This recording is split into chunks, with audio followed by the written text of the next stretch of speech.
Si vous êtes dirigeant ou manager et que vous vous préparez à déployer l'intelligence artificielle dans votre entreprise, cette vidéo va vous éviter une erreur que je vois presque à chaque fois. L'intelligence artificielle vous fait gagner du temps, ça c'est prouvé, c'est mesuré par les plus grandes études et les plus grands cabinets, mais dans la grande majorité des entreprises qui l'ont intégrée, dirigeants comme salariés sont absolument incapables de dire où ce temps gagné est passé.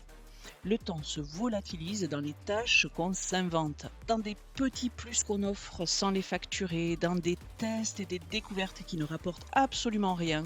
Si vous ne décidez pas dès le départ où ce temps va être réaffecté, en fait, il va partir tout seul et vous n'aurez rien construit avec ce temps gagné. Je suis Sonia et j'accompagne depuis plusieurs mois des dirigeants des entreprises, des équipes dans l'intégration de l'intelligence artificielle et j'ai vu ce scénario se répéter trop souvent. Un cabinet de conseil en finance et en droit avec qui j'ai travaillé a gagné une journée de prospection en plus par semaine et par consultant, simplement parce que le temps gagné avait été réaffecté à des objectifs précis dès le départ. Dans cette vidéo, je vais vous montrer comment décider où investir le temps que vous allez gagner. Quelle intelligence artificielle choisir selon votre système actuel? Pourquoi un seul outil ne suffit jamais? Comment déployer tout ça sans que vos équipes ne reviennent à leurs vieilles habitudes?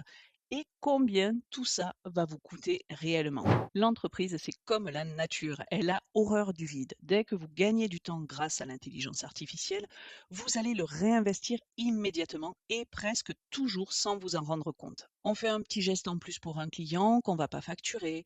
On se remet enfin aux tâches qu'on avait laissées de côté depuis si longtemps qu'on n'y pensait même plus. Et c'était d'ailleurs peut-être pas plus mal de les avoir laissés de côté. On teste, on s'amuse, on découvre de nouvelles possibilités. Et toutes les grosses études nous le disent, dans les grosses boîtes qui ont déployé l'IA sans stratégie particulière, dans 80% des cas, les dirigeants comme les salariés sont absolument incapables de dire où le temps gagné est passé. Et on a un second effet, c'est qu'au début, tout le monde est content. L'IA augmente le plaisir au travail, et oui, c'est prouvé, mesuré aussi, mais très vite, la joie de la découverte s'amenuise et on entre dans une phase beaucoup plus stressante. Avant, on réfléchissait en rédigeant son rapport. Maintenant, le rapport est déjà rédigé, pré-rédigé par l'intelligence artificielle, et il faut ajouter directement ce qu'elle ne peut absolument pas faire à votre place. L'analyse spécifique au client, la vérification des chiffres, la vérification des démonstrations, et du coup, le plaisir diminue. Et sans règles fixées dès le départ, on se laisse complètement submerger par des petites tâches qu'on s'invente soi-même. Et en tant que dirigeant, fixer l'objectif avant de déployer l'outil, c'est absolument indispensable.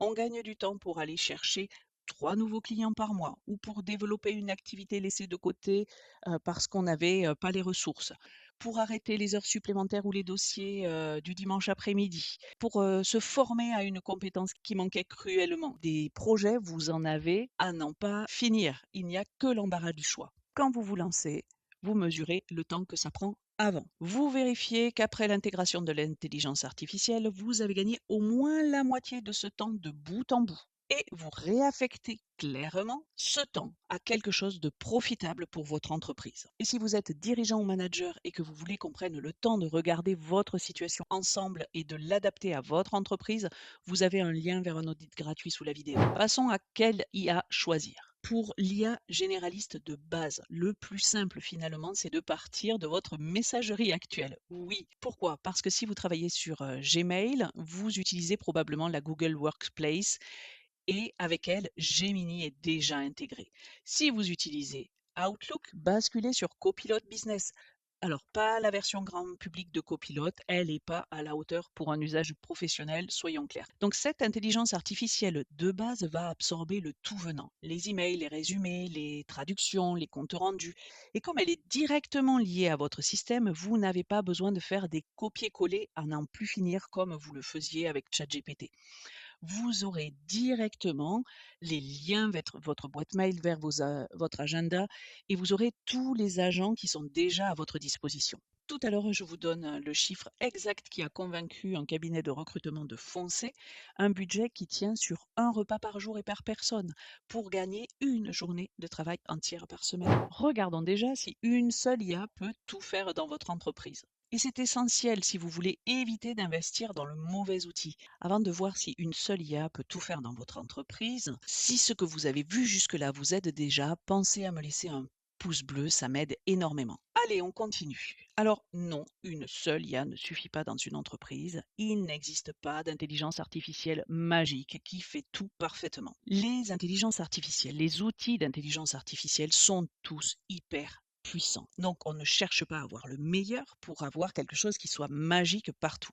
En revanche, elles sont toutes absolument géniales, mais imaginez qu'elles aient fait des écoles différentes. Donc elles vont avoir des spécialités différentes. Elles vont avoir des comportements différents. Donc si vous êtes amené à faire beaucoup de travail sur Excel, à ajouter Claude dans Excel, si vous devez faire des recherches, à ajouter Perplexity, si vous devez faire des présentations clients basiques, répétitives, un copilote business ou un Claude suffisent.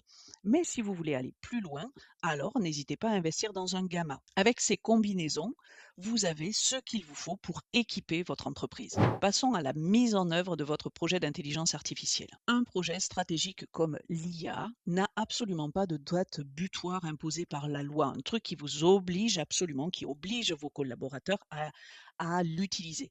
Et c'est justement pour ça qu'il faut aller vite.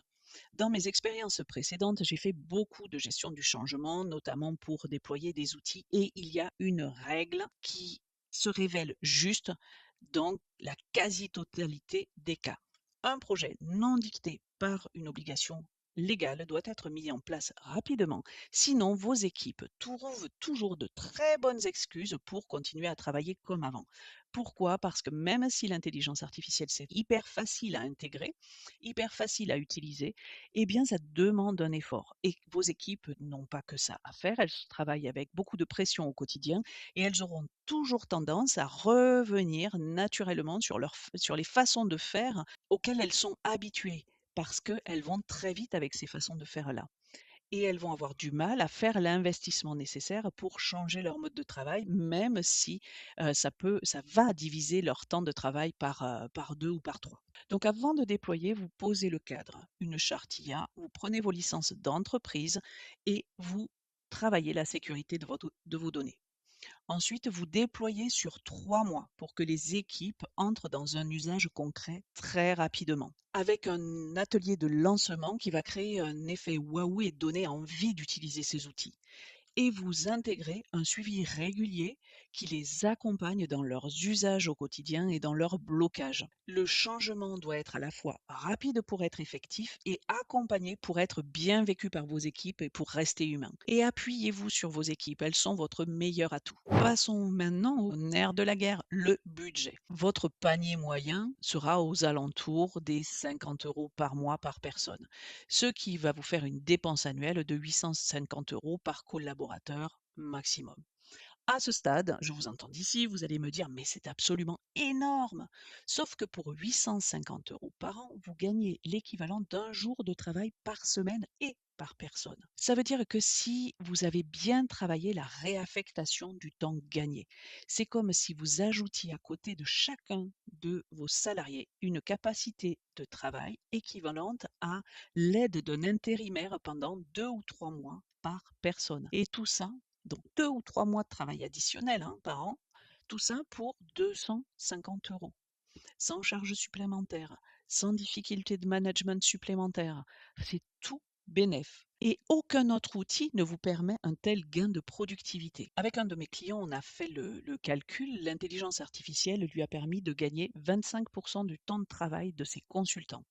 Et ce temps, on l'a entièrement réaffecté au développement business. Donc concrètement, pour lui, ça représente une journée de prospection en plus par semaine et par consultant. Donc vous imaginez bien que l'impact sur le chiffre d'affaires direct de l'entreprise a été considérable. Et en parallèle, on a formé en plus ces consultants à la prospection assistée par IA, ce qui finalement a créé un double bénéfice. Plus de temps disponible et des habitudes de travail augmentées par l'intelligence artificielle qui se sont ancrées plus vite et plus durablement dans l'entreprise. Et c'est ce double ancrage, le temps gagné et la montée en compétences, qui fait la différence face à vos concurrents qui s'y mettent pas encore. Si vous voulez comparer les outils d'intelligence artificielle entre eux avant de choisir, j'ai fait une vidéo complète sur ChatGPT versus Claude versus Gemini avec les 3 mois qu'on perd en général à se poser la mauvaise question. Je vous mets le lien juste ici. À bientôt!